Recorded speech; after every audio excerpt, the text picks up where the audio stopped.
que el Señor sí tuvo misericordia de él. Estamos convencidos de que él sí estaba confiando en Cristo en su totalidad, así que pues nada, hermanos, oremos por la familia, porque realmente ellos son los que necesitan eh, fuerza, fortaleza, sabiduría, y pues sigamos orando por ellos, hermanos, para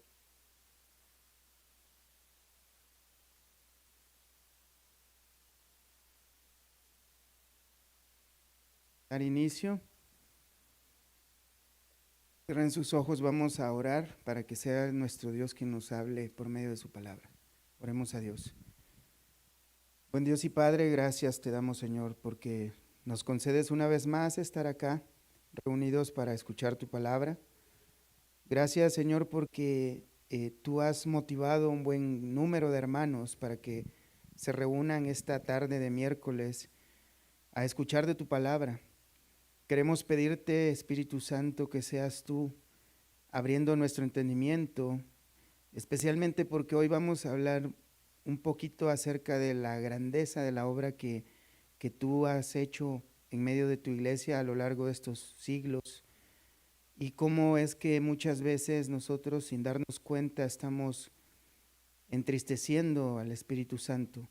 Ayúdanos a entender esta verdad, a arrepentirnos correctamente, y háblanos tú, Señor, a nuestro corazón para que podamos depurar aquellas cosas que equivocadamente o por ignorancia estamos cometiendo y que están agrediendo esa santidad de nuestro Dios. En el nombre de Cristo Jesús nos encomendamos y esperamos salir bendecidos una vez más. Amén. Abran su Biblia, hermanos, así como están en el libro de Efesios capítulo 4. Vamos a leer en el contexto Efesios 4:22.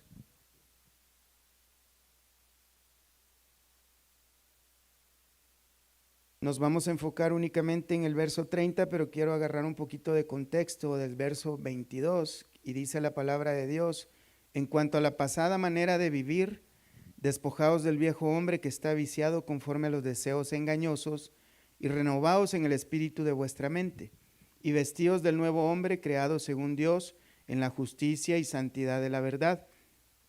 Por lo cual, desechando la mentira, hablad verdad cada uno con su prójimo, porque somos miembros los unos de los otros. Airaos, pero no pequéis. No se ponga el sol sobre vuestro enojo, ni deis lugar al diablo. El que hurtaba, no hurte más, sino trabaje haciendo con sus manos lo que es bueno, para que tenga que compartir con el que padece necesidad. Ninguna palabra corrompida salga de vuestra boca, sino la que sea buena para la necesaria edificación, a fin de dar gracia a los oyentes. Y no contristéis al Espíritu Santo de Dios, con el cual fuisteis sellados para el día de la redención. Quítese de vosotros toda amargura, enojo, ira, gritería y maledicencia, y toda malicia. Antes sed benignos unos con otros, misericordiosos, perdonándoos unos a otros, como Dios también os perdonó a vosotros en Cristo. Hasta ahí dejamos la lectura, hermanos, pueden sentarse. Antes de comenzar, hermanos, quisiera hacer unas aclaraciones muy importantes. Primero que nada, recordarles que el libro de Efesios, escrito obviamente inspirado por el apóstol Pablo, fue escrito y dirigido especialmente a creyentes, no a inconversos. El libro de Efesios, lo que encontramos, estas riquezas, estas bendiciones que encontramos, que el Espíritu Santo nos ha dejado como herencia en las Sagradas Escrituras, está dirigido únicamente a creyentes. Es muy importante saber esto, hermanos, porque estas palabras que el apóstol Pablo está escribiendo, las está escribiendo a personas que ya son hijos de Dios, pero que es necesario que estos hijos de Dios se despojen de pensamientos, costumbres que son pecaminosas. Esto nos da a entender que estas exhortaciones que encontramos alrededor de muchas páginas de la Biblia, pero especialmente en el capítulo 4, están dirigidas a creyentes que todavía están acostumbrados o viciados, como dice, conforme a los deseos pecaminosos a los cuales estábamos acostumbrados.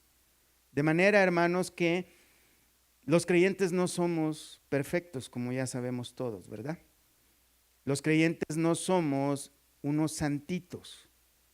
Pero el hecho de que no seamos unos santitos no quiere decir que tampoco vamos a vivir nuestra vida desordenadamente, desobligadamente, sin buscar la santidad, porque de hecho la exhortación que comienza a decir en el verso 22 dice que en cuanto a la pasada manera de vivir, debemos despojarnos de ese viejo hombre que está viciado conforme a los deseos engañosos. Debemos renovar el espíritu de nuestra mente, debemos renovar nuestra manera de pensar y vestirnos del nuevo, creados según Dios, en la justicia y santidad de la verdad. Debemos desechar un montón de costumbres a las cuales estábamos, valga la redundancia, acostumbrados. Cuando venimos a Cristo no venimos a ser perfectos, pero el hecho de que no venimos a ser perfectos no quiere decir que no debemos procurarlo.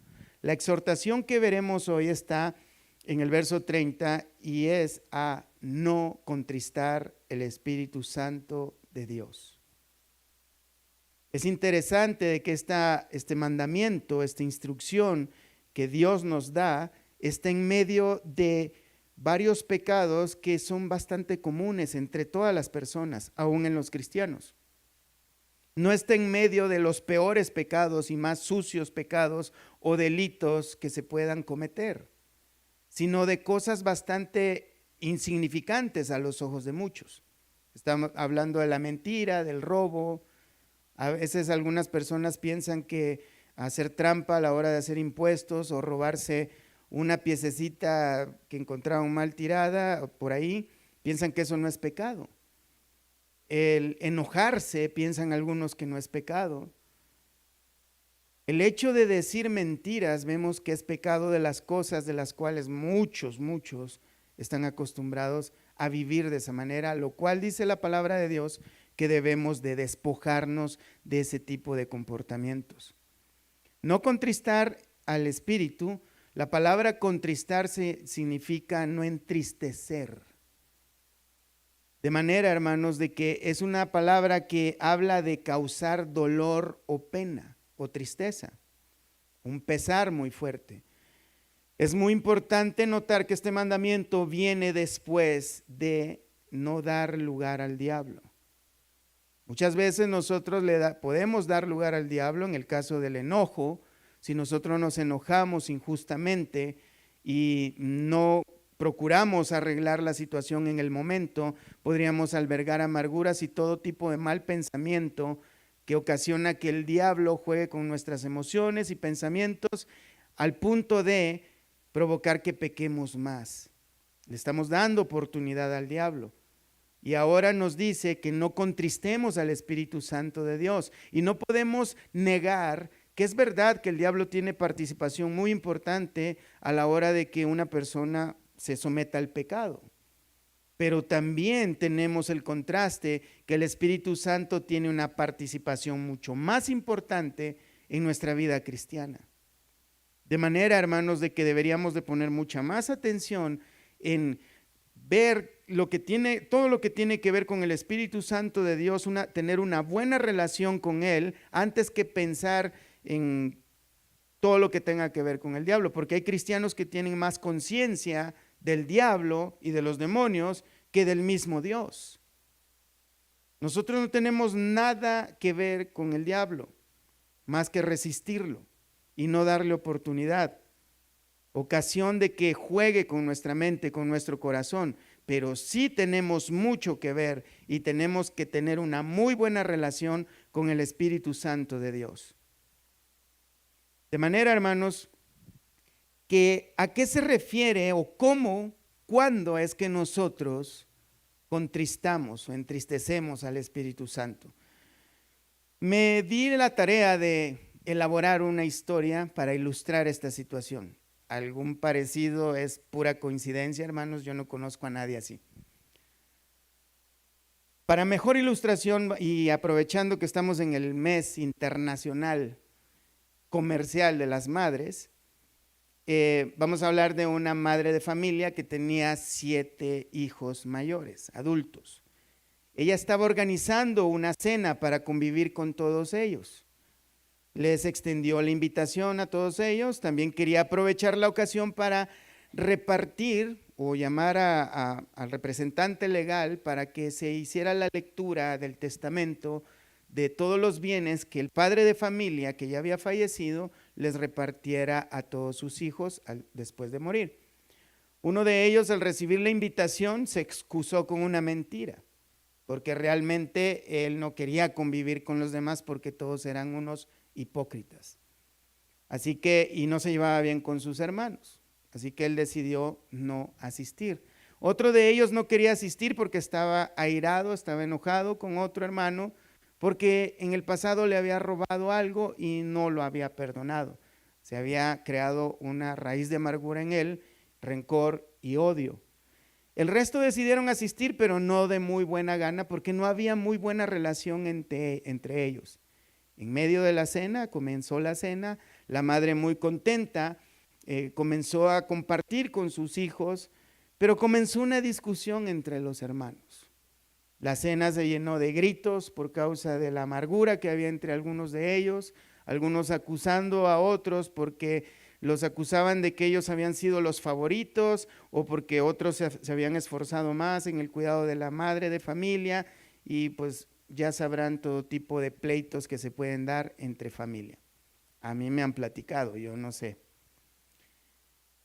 Continuaron los insultos entre los hermanos mientras la madre de familia veía con mucha tristeza cómo sus amados hijos se despedazaban con palabras hirientes unos a otros. La cena se echó a perder. Los adornos que la señora con mucho amor había puesto sobre la mesa quedaron ahí abandonados. Finalmente todos se retiraron enojados, con resentimiento unos con otros, y hasta olvidaron que esa noche se iba a hacer la lectura del testamento en la cual cada uno iba a recibir las pertenencias o las propiedades que su padre de familia les había dejado. El representante legal que estaba a punto de leer ese testamento meneaba la cabeza con indignación y pensaba cómo es posible que estos jóvenes no puedan llevarse bien. También decía, no se dan cuenta con grande amor y alegría esta pobre viejecilla había preparado esta cena para convivir con estos muchachos que tanto ama. ¿Cómo es posible que estos hijos sean tan insensatos que estén causando gran pesar, dolor y tristeza a su propia madre? Aunque esto es una historia que verdaderamente yo me la inventé, hermanos, y causa gran indignación. Podrá ser que en algún lugar pasen cosas como estas, pero la verdad, hermanos, de que esto pasa a diario en las iglesias de Cristo.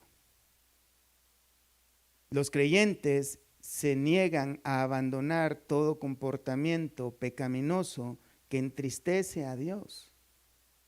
Se andan peleando entre sí, hablan mal unos de otros, otros andan airados, andan amargados unos con otros, hay envidias en medio de las iglesias y esto es algo muy común en las congregaciones, hermanos. Hay diferentes tipos de pecado y miren, ni siquiera estamos hablando de esos pecados sucios, escandalosos, sino esos pecados que son muy comunes entre el ser humano. Hay gritos, hay enojos, hay envidias, hay pleitos, hay amargura entre unos y otros. Dios está airado con el pecador todos los días, dice la Escritura.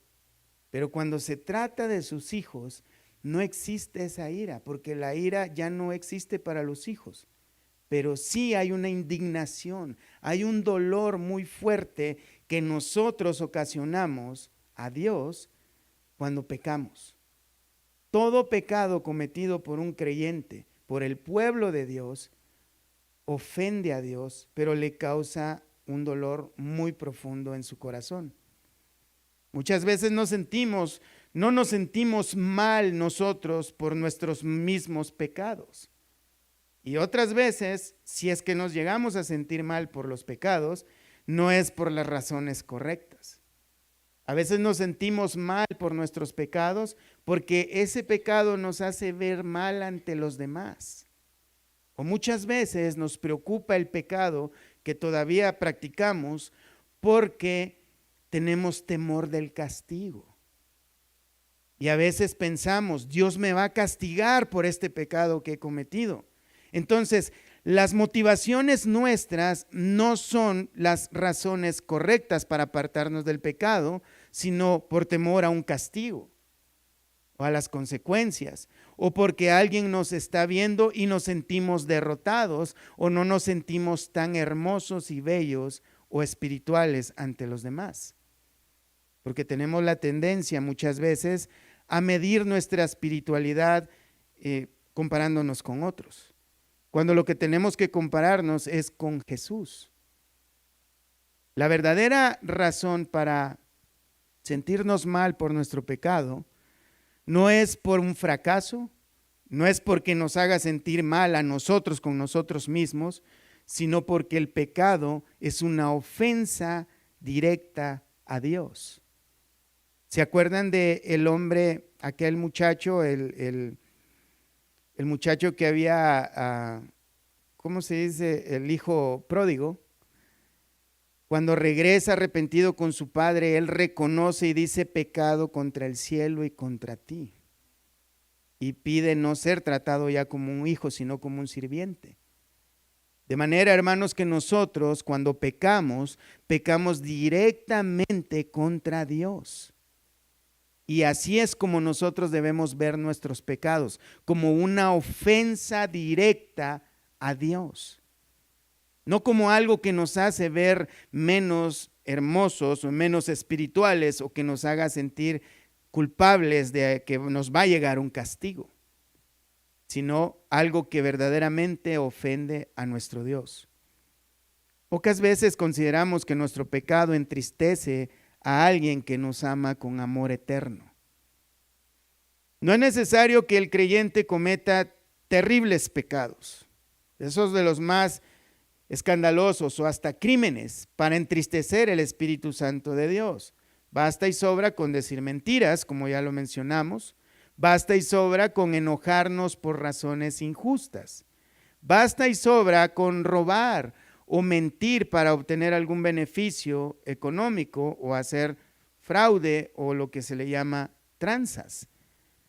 Con hacer uso de nuestra boca indebidamente, haciendo uso de palabras podridas que lastiman a los demás, palabras hirientes, nuestra indiferencia, nuestra falta de acción de gracias para con Dios, los gritos, las maledicencias, hablar mal de nuestros hermanos, contener amargura en nuestro corazón hacia nuestro prójimo, nuestra incorrecta manera de tratarnos por medio de palabras con los demás o con nuestras acciones.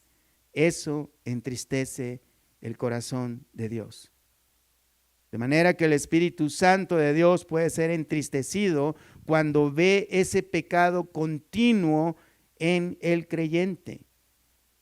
Recuerdo una vez más que estamos hablando acá de creyentes, que todavía es necesario que nosotros nos despojemos de este tipo de comportamientos. Hermanos, es necesario que pongamos atención en esto. Posiblemente nosotros consideremos que este tipo de pecados sean aceptables, porque todo el mundo los hace.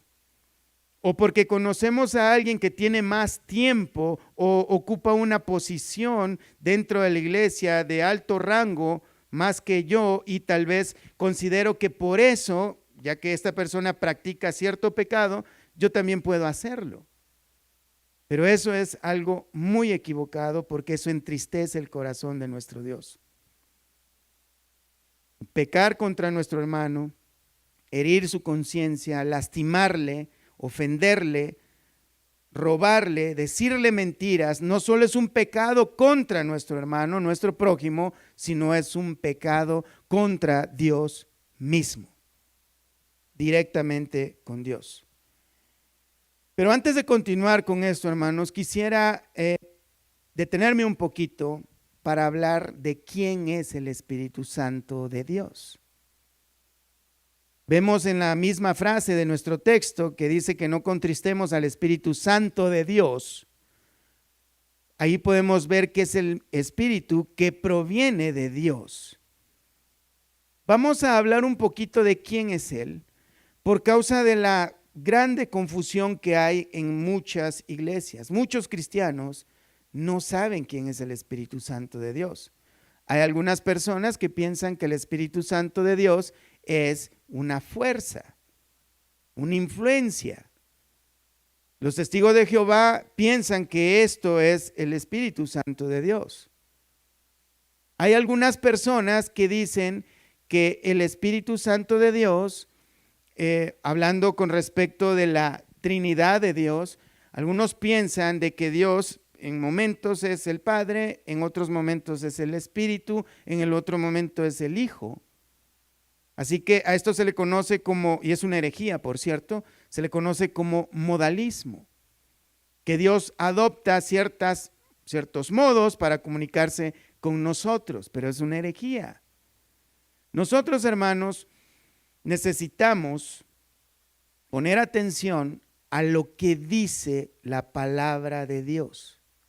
Solo en la Biblia podemos encontrar las verdades de quién es Dios, de lo que Dios dice acerca de sí mismo.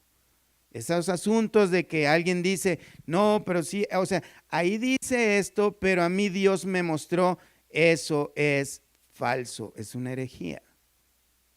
Dios se revela a sí mismo a través de su palabra. Por cierto, el Espíritu Santo reveló esta palabra y nos la ha dejado y la ha conservado intacta para nosotros. Así que, como podemos ver nuestro texto, el hecho de que el Espíritu Santo se puede entristecer, habla de que el Espíritu Santo es una persona, no es un ser humano, es un ser divino. Y forma parte y es la tercera persona de la Trinidad. El Espíritu Santo es Dios, la tercera persona de la Trinidad. Aunque es verdad que la palabra de Dios en la Biblia no encontramos la frase Trinidad, sí encontramos que Dios se ha manifestado en tres personas. La Biblia afirma que Dios es uno. Y la Biblia también afirma que Dios es tres personas. Esto es un misterio y no intentemos descifrarlo. ¿Cómo podría nuestra mente tan limitada poder entender a un Dios que es infinitamente perfecto e ilimitado? Así que si la Biblia lo dice, haríamos bien en creerlo. Amén. Solo hay un Dios, pero la misma Biblia dice que ese mismo Dios es tres personas. Hay muchos versículos, no lo vamos a ver todos, pero hay muchísimos versículos que afirman esta verdad. Segunda de Corintios 13:14, la gracia del Señor Jesucristo, tenemos al Hijo, el amor de Dios, tenemos al Padre, y la comunión del Espíritu Santo sean con todos vosotros. Amén. Ahí tenemos, en Juan 10:30, yo y el Padre uno somos, dijo el Señor Jesús. Primera de Pedro 1:2, elegidos según la presencia de Dios Padre en santificación del Espíritu para obedecer y ser rociados con la sangre de Jesucristo. Ahí tenemos a los tres. No son tres dioses, es un solo Dios, tres personas. Juan 15:26, este es el Señor Jesús diciendo, pero cuando venga el Consolador, a quien yo os enviaré del Padre, el Espíritu de verdad, el cual procede del Padre, Él dará testimonio acerca de mí. Nuevamente tenemos las tres personas citadas por el mismo Señor Jesucristo, el Hijo. En Juan 14:16 dice, si me amáis, guardad, 15, si me amáis, guardad mis mandamientos, y yo rogaré al Padre, y os dará otro Consolador, para que esté con vosotros para siempre. El Espíritu de verdad, el cual el mundo no puede recibir porque no le ve ni le conoce, pero vosotros le conocéis, porque mora con vosotros y estará en vosotros. Ahí vemos al Señor Jesús afirmando que Él va a rogar al Padre y nos enviará otro consolador. Y la palabra otro consolador se refiere en el original a otro del mismo tipo, pero que es alguien diferente. O sea, no dice yo voy a subir al cielo, me voy a poner el traje de Espíritu Santo y voy a regresar con ustedes. No, pero es algo bien interesante, hermanos, porque el Señor dice que Él va a mandar a este consolador, hablando del Espíritu Santo, pero no solo afirma que estará con nosotros, sino que vivirá dentro de nosotros. Esto es muy importante que nosotros lo entendamos, porque también no dice que va a ser de manera temporal o condicional, sino que estará para siempre. De manera, hermanos, que no hay manera que un creyente que verdaderamente lo es, que es creyente, que es hijo de Dios, pueda perder al Espíritu Santo, o que pueda salir de él y luego regresar, o que necesite una segunda unción, como algunos afirman. Muchos de nosotros no somos conscientes verdaderamente de la providencia divina tan maravillosa que Dios nos ha dado al darnos su Espíritu Santo para que viva en nosotros. Creo que no estamos siendo verdaderamente conscientes que Dios mora, habita, vive dentro de nosotros. Por eso cuando nosotros estamos haciendo cualquier actividad, la que sea, deberíamos de ser conscientes de que Dios no solo nos está viendo, sino que está dentro de nosotros. Por eso deberíamos de meditar constantemente qué es lo que sale de nuestros labios, qué cosa ven nuestros ojos, qué cosa escuchan nuestros oídos y aún qué tocan nuestras manos. Porque como dice la Escritura, que ya no somos nuestros, sino que fuimos comprados por precio. Y debemos glorificar a Dios con nuestros cuerpos mortales. Muchos de nosotros no estamos siendo conscientes de que un ser divino que nos ama con amor eterno habita dentro de nosotros. Date cuenta, hermano y hermana, que Dios vive en ti. ¿Cuántos dicen amén a eso? El Espíritu Santo entonces es una persona, es un ser divino. No es una fuerza, no es una energía, y es Dios mismo. Su identidad es la del consolador y ayudador, como dice Juan, capítulo 14, capítulo 15, capítulo 16. Es igual a Cristo, quien es una persona. De hecho, hermanos, el Señor Jesús una vez lloró frente a la ciudad de Jerusalén. Mateo 23, 37. Jerusalén, Jerusalén, que mata a los profetas y apedreas a los que te son enviados, ¿cuántas veces quise juntar a tus hijos como la gallina junta a sus polluelos debajo de las alas y no quisiste? Jesús se paró frente a la ciudad, se lamentó ver al pueblo escogido de Dios que no querían arrepentirse.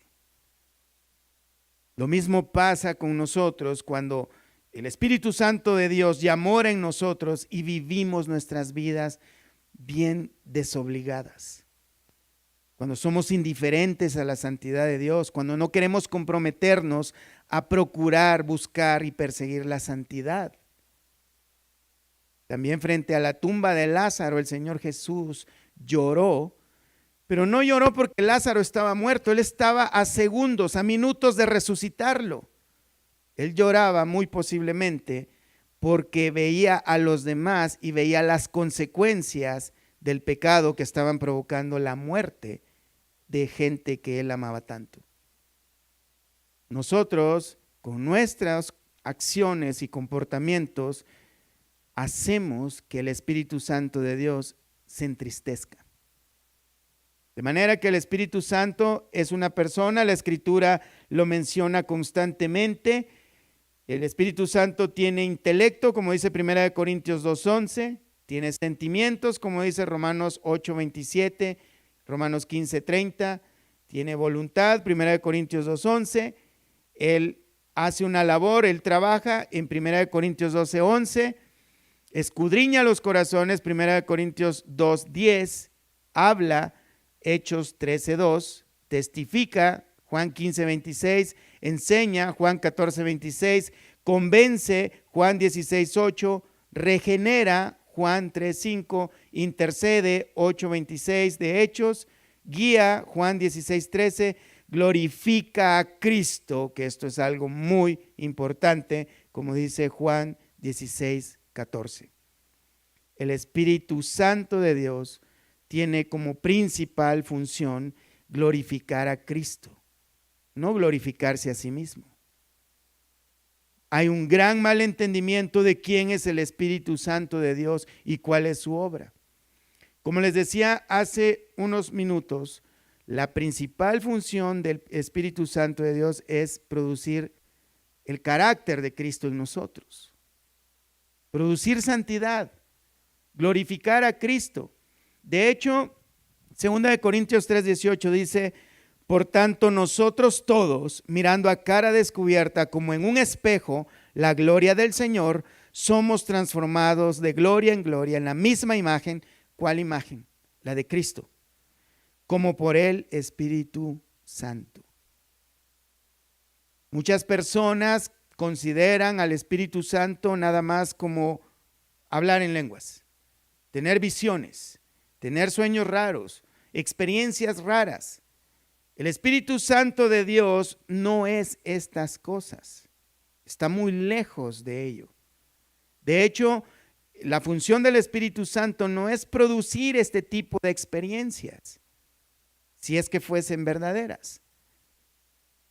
La función del Espíritu Santo es producir el carácter de Cristo en nosotros, producir la santidad, la justicia, la verdad en nosotros, formarnos a imagen de Cristo, producir el fruto del Espíritu Santo en nosotros. De nada sirve que alguien venga y presuma que vio visiones, que hasta voló por los cielos, si su manera de vivir está muy lejos de parecerse en absoluto a Cristo. Gálatas 5:22 nos habla del fruto del Espíritu. Todos conocemos de memoria estos textos. Esa es la evidencia de que tenemos al Espíritu Santo de Dios, no experiencias raras, no sueños raros, no adivinanzas, no visiones, no ese tipo de cosas. Es a través del fruto, de la búsqueda de la santidad. Otra de las funciones del Espíritu Santo es convencernos de pecado. Muchas veces los cristianos viven muy a gusto con sus pecados, pero el Espíritu Santo nos muestra que estamos viviendo en pecado, nos hace sentir un dolor por nuestro pecado. El Espíritu Santo también hace posible, como dice nuestro texto, también en Efesios 4:3, hace posible la unidad en la iglesia. De manera que otra manera de contristar al Espíritu Santo de Dios es provocar divisiones entre los hermanos. Por eso el chisme viene siendo tan perjudicial. El chisme, los pleitos, los gritos, los malos pensamientos, las malas sospechas, las maledicencias, hablar mal de unos a otros o inventarse cosas, eso provoca divisiones entre los hermanos y pleitos. Eso entristece al Espíritu Santo de Dios. Así que cualquiera que tenga este tipo de comportamientos está muy preocupado, pero en entristecer al Espíritu Santo de Dios y no procurar la santidad. En 1 Corintios 6:19 dice: ¿o ignoráis que vuestro cuerpo es el templo del Espíritu Santo, el cual está en vosotros, el cual tenéis de Dios y que no sois vuestros? Porque habéis sido comprados por precio. Glorificad pues a Dios en vuestro cuerpo y en vuestro espíritu, los cuales son de Dios. Nosotros ya no somos dueños de nosotros mismos, ahora le pertenecemos a Dios. De manera que nuestro cuerpo es el templo, es la morada del Espíritu Santo de Dios y deberíamos de ser conscientes en eso. Por eso el apóstol Pablo en los capítulos anteriores de Efesios oraba para que los creyentes en Efesios y también nosotros pudiéramos entender las grandezas que Dios nos ha proveído. para que podamos entender con lo que nosotros contamos ahora que somos hijos de Dios, para que podamos entender la situación en la que vivíamos antes sin Cristo, cuando estábamos condenados al infierno eterno. Nuestra situación ahora es completamente diferente. Ahora tenemos una herencia prometida. Ahora tenemos una salvación que no merecemos en absoluto, pero que nos ha sido dado por gracia. Si nosotros entendiéramos correctamente todas estas grandes verdades, pensaríamos diferente sobre cómo vivimos nuestras vidas. No por temor al castigo, sino por reverencia, por acción de gracias, por aquel que dio su vida por nosotros aún sin merecerla. Y que nos ha dado al Espíritu Santo para que nosotros ahora podamos, no por nuestras propias fuerzas, sino en la fuerza capacitadora del Espíritu Santo de Dios, vencer el pecado.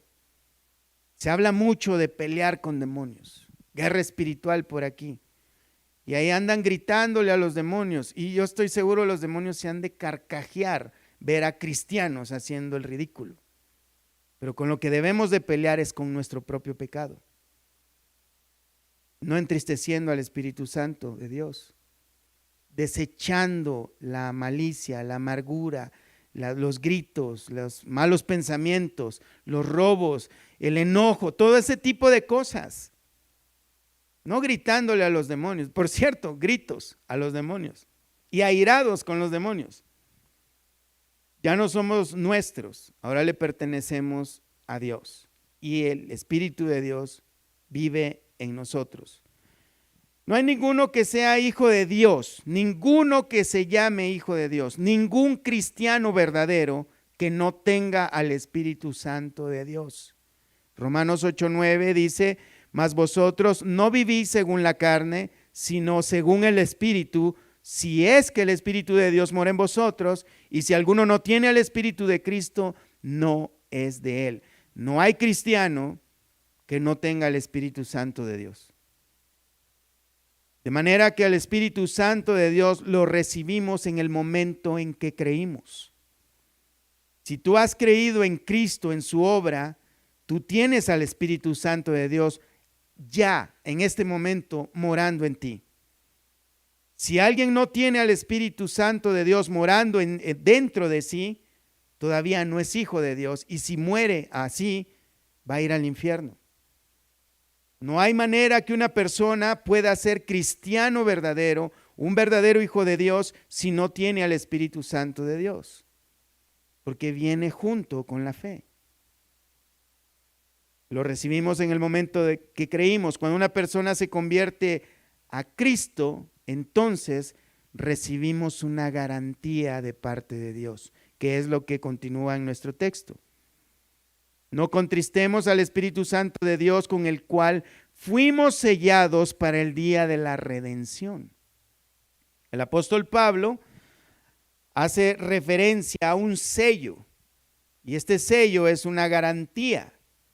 La palabra es arrabón. Ya hemos hablado de esto en las prédicas anteriores.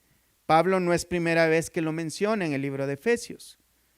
Cuando habla de esta garantía, habla de un down payment, de un enganche.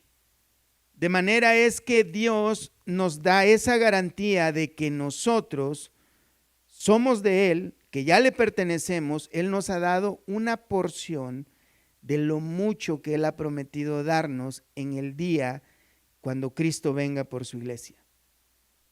Esas promesas que habla la Escritura constantemente desde el Antiguo Testamento hasta el Apocalipsis serán cumplidas en el día de la redención, cuando todas las cosas sean cumplidas. A veces hay personas que no entienden que las bendiciones que Dios ha dado, prometido en su palabra, no son para este tiempo. Esas riquezas de su gloria. De hecho, el Señor Jesús dijo cuando estaba frente a Pilato: mi reino no es de este mundo. Porque si mi reino fuera de este mundo, mis súbditos pelearían por mí. Los creyentes no entienden esta verdad. Piensan que el reino de Dios es en este mundo y que todos los cristianos de verdad no se van a morir, o que no se van a enfermar, o que no van a sufrir. Pero el sufrimiento es garantía para mientras estamos en este cuerpo. Pero tenemos una promesa de Dios y la evidencia de esa promesa es que nos ha dado a su Espíritu Santo para que viva en nosotros mientras llega el cumplimiento de ese tiempo. El Espíritu Santo es esa garantía que nuestro Padre y nuestro Señor Jesucristo regresará por nosotros.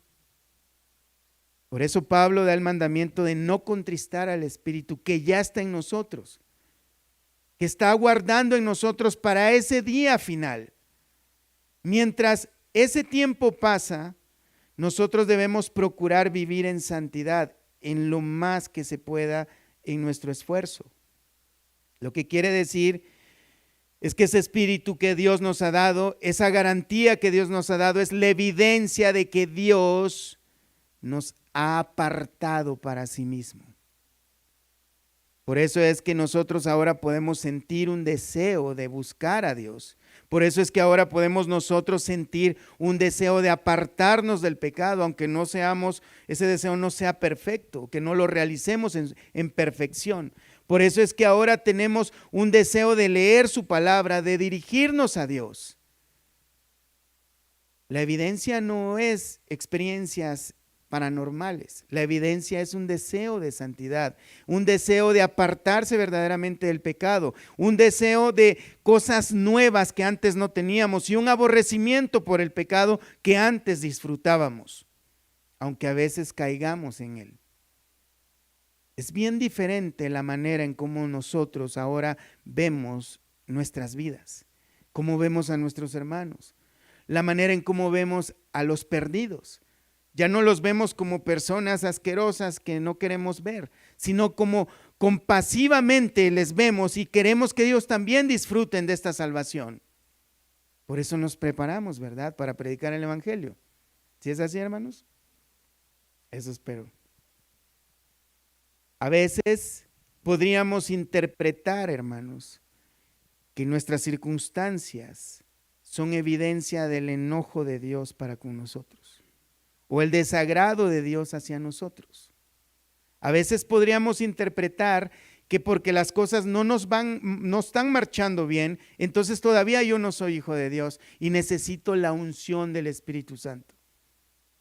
Dice en Primera de Juan que nosotros tenemos la unción del Santo. No necesitamos más. Si tenemos fe, si hemos creído en Cristo Jesús, lo tenemos todo. Pero debemos apartarnos, despojarnos del pecado, de ese comportamiento pecaminoso que antes, y lo digo en verdad, que antes practicábamos con deleite. El desagrado de Dios no está manifestado por las situaciones, por las circunstancias. A veces necesitamos que nuestra fe sea probada, hermanos. Entonces la evidencia de que el Espíritu Santo está en nosotros, hermanos, es un deseo de la santidad, un deseo verdadero de agradar a Dios, un deseo de verdad, por razones correctas, apartarnos del pecado, no por causa del castigo. Si nosotros tenemos de verdad la salvación que Dios nos ha dado y nos ha prometido, tenemos al Espíritu Santo y la evidencia es que ese Espíritu Santo está obrando en nuestras vidas, procurando la santidad, anhelándola constantemente. Nosotros ahora sentimos dolor por el pecado que nosotros todavía practicamos, porque ya no queremos practicar ese pecado que nosotros antes disfrutábamos. El Espíritu Santo produce la santidad, aunque no seamos perfectos, pero procuramos y deseamos eso. De hecho, una de las principales razones por las cuales queremos ahora estar con Cristo, estar ya en la presencia de Él, es por causa de que ya no queremos desagradarle por medio de nuestros pecados, no por disfrutar las calles de oro y el mar de cristal.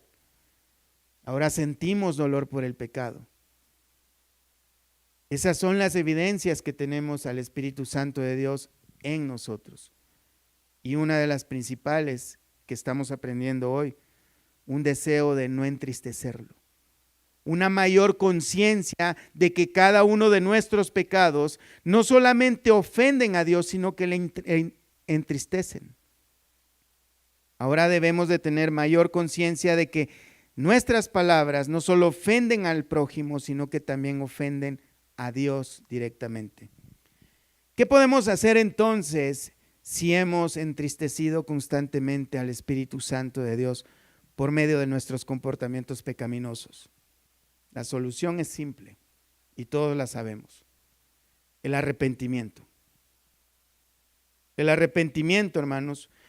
Muchos creyentes sufren las consecuencias de entristecer al Espíritu Santo de Dios, manifestada con falta de gozo, por tristeza constante, por ataques de ansiedad, aunque la ansiedad también es producida por situaciones clínicas, pero muchas veces es por pecado no confesado. Pecados ocultos, pecadillos pensamos nosotros, ¿no? Que nadie se da cuenta, pero Dios sí se da cuenta. Es que en la iglesia nadie sabe que yo estoy cometiendo este pecado. De hecho, piensan que soy el más santo. No, Dios se da cuenta de cada uno de esos pecados y necesitamos confesarlos.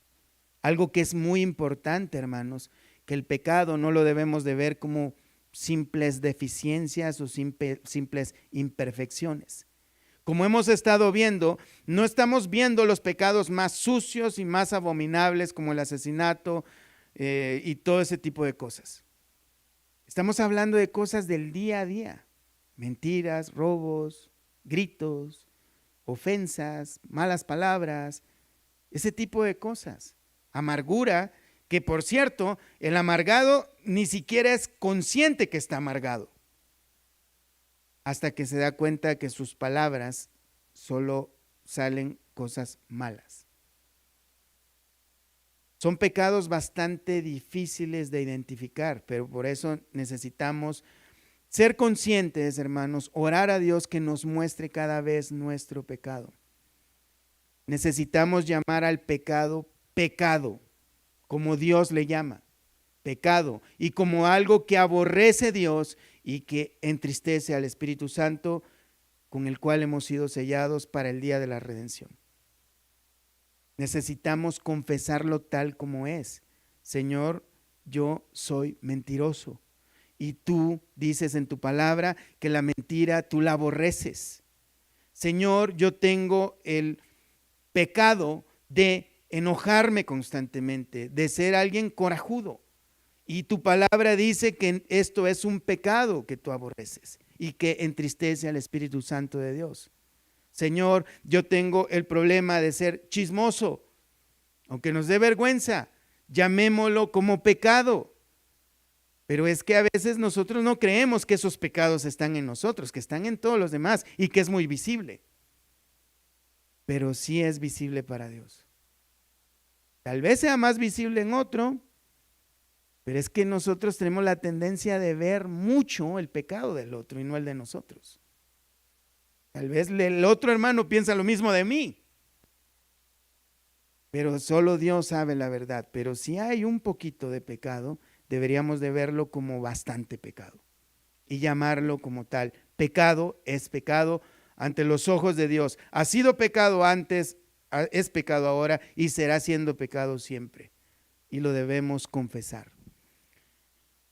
Un ejemplo, hermanos, de cuando nosotros pecamos contra los hermanos, pecamos directamente con Dios, lo encontramos en 1 Corintios 8:12. Aquí Pablo está tratando una situación en la iglesia de Corinto sobre la idolatría y sobre comer cosas sacrificadas a los ídolos. Algunas personas saben, y él explica en Corintios, de que comer cosas sacrificadas a los ídolos no tiene nada de malo, siempre y cuando no lo sepamos, pero que si sabemos, entonces no lo hagamos, pero no porque sea malo, sino por causa de la conciencia de otro. Y dice que si nosotros sabemos que el hermano sabe que eso ha sido sacrificado a ídolos, y yo lo hago y agarro el taco de tripitas y digo, estas tripitas fueron sacrificadas a ídolos, ¿y qué? y me lo como, porque tengo libertad en Cristo. Pero el hermano que está ahí se está persinando y diciendo, no hombre, este hermano le va a caer un rayo porque está comiendo algo sacrificado a ídolos.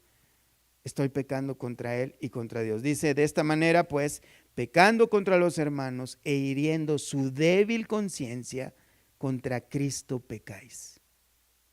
Cuando nosotros somos indiferentes aún en los errores de los demás, confiando en nuestra libertad que tenemos en Cristo, estamos pecando contra el hermano y contra Cristo. Entristecemos al Espíritu Santo de Dios. Recordemos que no podemos amar a Dios y aborrecer a nuestros hermanos. No podemos tener una buena relación con Dios si no tenemos una buena relación con los hermanos. Necesitamos poner atención en estas pequeñas cosas que consideramos pequeñas, pero que son importantes para Dios. En el libro de Proverbios 28:13 dice, el que encubre sus pecados no prosperará. Ser indiferentes a nuestra manera de hablar, de comportarnos, sabiendo de que es pecado, o ahora que tal vez no lo sabíamos, pero ahora ya lo sabemos, no vamos a prosperar. Mas el que los confiesa y se aparta alcanzará misericordia. Ciertamente, hermanos, vamos a tropezar una y otra vez luchando contra el pecado. Vamos a tropezar, vamos a esforzarnos, nos vamos hasta tal vez a frustrar, diciéndole a Dios en oración, Señor, he hecho mi mayor esfuerzo, pero es que también los hermanos no colaboran. Pero es que de eso se trata, de una lucha constante contra el pecado. Es así como vamos a ejercitarnos en la fe. No vamos a ser perfectos, es verdad, pero eso no debe ser una excusa para no intentarlo. Además, hermanos, es imposible por nuestras propias fuerzas apartarnos del pecado. Por eso tenemos que depender totalmente y 100% de la fuerza capacitadora. He ahí el poder capacitador del Espíritu Santo de Dios que mora en nosotros. Contamos con toda la herramienta que necesitamos, que Dios nos la ha proveído desde el momento que creímos. Cuando hablamos de fe, muchas veces hay personas diciendo que tienen fe, que se van a ganar la lotería, que van a prosperar económicamente, que van a resucitar un muerto, que van a volar y un montón de cosas. Pero solo estas cosas son las que tenemos que de verdad tener fe. Dios mora en mí. ¿Crees eso? ¿Crees que Dios mora en ti? ¿Que Dios todo lo puede? Entonces, por medio del poder del Espíritu Santo, tú y yo podemos mortificar las obras de la carne. Podemos mortificar, hacer morir el pecado que todavía mora en nuestros cuerpos mortales. ¿Crees eso? Pónganse de pie entonces, hermanos, vamos a orar a Dios. Vamos a pedirle a Dios que nos grabe estas palabras, porque es importante que meditemos en ella. Cada vez que nosotros nos comuniquemos con los demás, cada vez que pensemos en hablar, cada vez que tratemos de agradar a Dios, que lo hagamos por las razones correctas y que cada vez tengamos más conciencia de nuestros pecados. Oremos a Dios. Buen Dios y Padre, gracias te damos por tu palabra, Señor. Nosotros entendemos que tu palabra es un océano que no tiene profundidad, Señor, que podamos alcanzar. Pero la poca agua de sabiduría que podemos beber, Señor, es bastante oportuna y necesaria para nuestro entendimiento, Señor. Por lo que te rogamos de que a través de esa sabiduría que tú has dejado en tu palabra, nosotros podamos ir creciendo, Señor.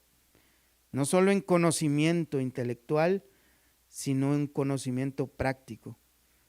Que lo que vamos aprendiendo, Señor, constantemente provoque en nosotros un cada vez más peso de gloria, Señor, que nos lleve a practicar, Señor, una verdadera vida cristiana. Que nosotros podamos ser, Señor, el reflejo de tu palabra en obra, Señor, en acción. Sabemos que no vamos a ser perfectos hasta que tú vengas por nosotros, por tu iglesia, y seamos glorificados en aquel día de la redención. Pero también sabemos por fe que tu Espíritu Santo mora en nosotros y que ese Espíritu Santo que mora en nosotros produce el carácter de Cristo en nosotros, y nosotros queremos producir ese fruto, Señor, de justicia en nosotros, que sea notorio, visible, Señor, que podamos también estimularnos unos a otros a la fe y a la piedad, que podamos ayudarnos unos a otros, Señor, que nuestra conversación, Señor, nuestra manera de comunicación unos con otros, no solo en la iglesia, sino en nuestro hogar, en el trabajo, glorifique a Cristo. Que todo nuestro cuerpo, Señor, nuestros miembros, aún nuestra mente, nuestras manos, los ojos, nuestra lengua, te glorifiquen a ti con cada acción, palabra, hecho que nosotros hagamos. Que tengamos conciencia de que cada acción es una posible manera en que entristezcamos al Espíritu Santo de Dios. Ayúdanos, Señor, a tener conciencia de ello, a crecer en santidad, a creer, Señor, verdaderamente lo que tú nos has dado, Señor, y que por causa de esto pongamos por obra, Señor, tu palabra, Señor. Que tu palabra sea una evidencia viva en nosotros, Señor, y que nuestra motivación no sea nada más un temor al castigo, Señor, ni tampoco procuremos alcanzar el favor tuyo, Señor, por medio de nuestra obediencia, sino que nosotros nos movamos en obediencia porque tú mereces la gloria, Señor. En el nombre de Cristo Jesús nos encomendamos a ti. Concédenos esta petición, Señor, de agradarte constantemente, Señor, con todas nuestras acciones y aún nuestras palabras y pensamientos. Gracias, Señor, nos encomendamos a ti en el nombre de Jesús. Amén. Dios me los bendiga, hermanos.